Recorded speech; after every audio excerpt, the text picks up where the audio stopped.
जयराम महतो ने अपने पहले दिन विधानसभा में जिस तरह से प्रवेश किया वह उनकी सादगी और आदर्शों को प्रदर्शित करता है। सफेद जैकेट पहनकर और नंगे पांव विधानसभा पहुंचकर उन्होंने न केवल अपनी विनम्रता का परिचय दिया बल्कि साष्टांग प्रणाम कर अपने कर्तव्य और जिम्मेदारी के प्रति सम्मान व्यक्त किया। उनका ये अंदाज सभी की नजरों का केंद्र बन गया और लोगों को गहराई से प्रेरित कर रहा है। यह कदम यह संदेश देता है कि राजनीति में भी सादगी और आदर्शों का महत्व है, जो समाज में सकारात्मक बदलाव लाने का माध्यम बन सकते हैं। नए झारखंड का होगा, फसल स्थानीय नीति का होगा, फसल युवाओं के रोजगार का होगा। जयराम एनडीए 24 सीटें लाई, उससे सामना करेंगे 56 विधायकों का। देखिए, मेरा मानना है कि एक रहें चाहे 100 रहें, आपकी संख्या मायने नहीं रखती है, आपके विचार मायने रखते हैं। तो जब मैं अपने तर्कों को यहाँ प्रस्तुत करूँगा, वो तर्क तमाम आपके चैनल के माध्यम से पूरे राज्यवासी देखेंगे, तो उनवे तय करेंगे कि जयराम महतो अकेला अपने जो बातों को रख रहा है वो 56 पे भारी पड़ रहा है या फिर 56 उन पे भारी पड़ रहे हैं, वो राज्यवासी तय करेंगे। आपके अलावा 80 विधायकों में बेहतर कौन लगता है आपको? देखिए, अभी ये मेरा पहला दिन है। जब मैं उनके साथ बैठूंगा, मिलूंगा, उनके व्यवहार का आकलन करूंगा, उसके बाद इस निष्कर्ष पे मैं पहुंचकर बात करूंगा। देखिए, विशेष एक्सपीरियंस नहीं रहा। विशेष क्या रहेगा, हम लोग तो मान के चलिए एक आदत सी हो गई है जनता के लिए लड़ना, संघर्ष करना। हाँ, ये चीज़ रहा कि यही विधानसभा है और यही दीदी है जो 1 साल पहले 23 मार्च 2023 का वो दिन था।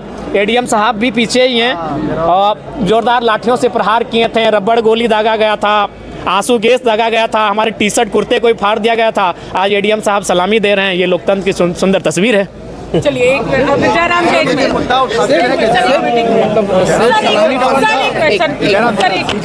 जी, सीजीएल का मुद्दा बिल्कुल मजबूती के साथ, चूंकि आज शपथ का दिन था। देखिए, हमारे साथ जयराम महतो है। जयराम जी के लिए जज्बा होना चाहिए, सीट मायने नहीं है। सीट तो बीजेपी वालों के पास, जब जेएमएम विपक्ष में रहती है, बीजेपी विपक्ष में रहती है, तो बहुत सारी सीटें होती हैं। जज्बा होना चाहिए लड़ने का, उसके लिए आपके अंदर निष्ठा होना चाहिए, आपको भयभीत नहीं होना चाहिए। आप एक सीट से चुनाव लड़ लेंगे। हम तो बिना सीट के लड़ रहे थे, हम तो सड़क में लड़ रहे थे, हम तो सदन के बाहर भी लड़ रहे थे, तो एक सीट से ही हम लड़ लेंगे। मुद्दों की आवाज जो आप बार बार कहते रहे, सिद्धांत पर लड़ते हैं, क्या सिद्धांत पर चलने के लिए सत्ता जरूरी नहीं? बिल्कुल जरूरी है। मैंने अपने इंटरव्यू में भी कहा था कि सिद्धांत और सत्ता दोनों विपरीत दिशा में है, लेकिन कभी कभी सत्ता को हासिल करने के लिए आपको सिद्धांतों का त्याग इसलिए करना पड़ता है कि आपकी जनता आपको सत्ता में काबिज होते हुए देखना चाहती है, क्योंकि जनता की समस्या का समाधान सिद्धांत से नहीं, सत्ता से होगा। 5 साल में कभी ऐसा भी मौका आएगा कि आप सत्ता के साथ हो सकते हैं? देखिए, ये तो सरकार की कार्यशैली पर निर्भर करता है और हमारी जनता, जो 12 लाख जनता और उसके बाद जो झारखंड की जनता है, उनके प्रति जो सरकार का रवैया रहेगा, उस रवैये पे निर्भर करता है। तो समारोह का कार्यक्रम था, तो इसीलिए आज कुछ विशेष नहीं। जब वाद विवाद का कार्यक्रम होगा, अपने बातों को रखने का अवसर मिलेगा, उस दिन देखेंगे कि कितना समय हमें मिलता है और अपने विषयों को हम कैसे उस कम समय में पूरा कर पाते हैं, तब हम आपको बताएंगे कैसा लगा। आज तो केवल शपथ समारोह था, जो बाकी लोग शपथ ले रहे थे, मैंने भी शपथ लिया। जयराम जी, एक सवाल है कि जैसे जयराम जी पहले ही सीजीएल के मुद्दे पर बिल्कुल मैंने पहले ही कहा है कि सरकार को छात्रों के हित में सोचना चाहिए, छात्रों से बात करनी चाहिए और यदि इसमें जो भी गड़बड़ी करने वाले लोग हैं उसकी जांच होनी चाहिए और दोषी पाए जाते तो उनको सजा मिलना चाहिए। जयराम जी, जैसा आपका तेवर रहा है, अब सदन में भी पहुंच में संबोधन का अवसर मिलेगा और जो मैं अपने बातों को रखूंगा उसके बाद में ये आप निष्कर्ष खुद निकाल लीजिएगा कि मेरा तेवर कैसा रहा। विधानसभा एंट्री समय खाली पैर और नमन करते हुए निकले, क्या कुछ?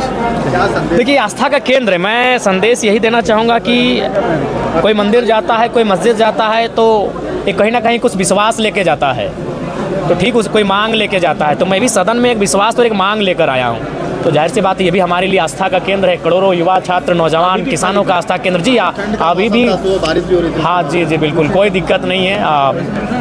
ये आस्था का केंद्र है और आस्था के केंद्र में इसी प्रकार आना चाहिए। आप खोरठा में जो है अपनी भावनाएं व्यक्त करते हैं, कुड़माली में शपथ लेके आपने क्या संदेश देना चाहा? देखिए, चूंकि कुड़माली एक मृत प्राय भाषा होने लगी है और चूंकि इस सदन में खोरठा में शपथ लेने वाले लगभग आधा दर्जन विधायक थे और कुड़माली जो कि एक अति प्राचीन भाषा है, कहीं ना कहीं मृत प्राय हो चुकी है और मैं पहला इसीलिए मैंने उस भाषा में शपथ लिया ताकि उस भाषा को भी जीवंत किया जा सके।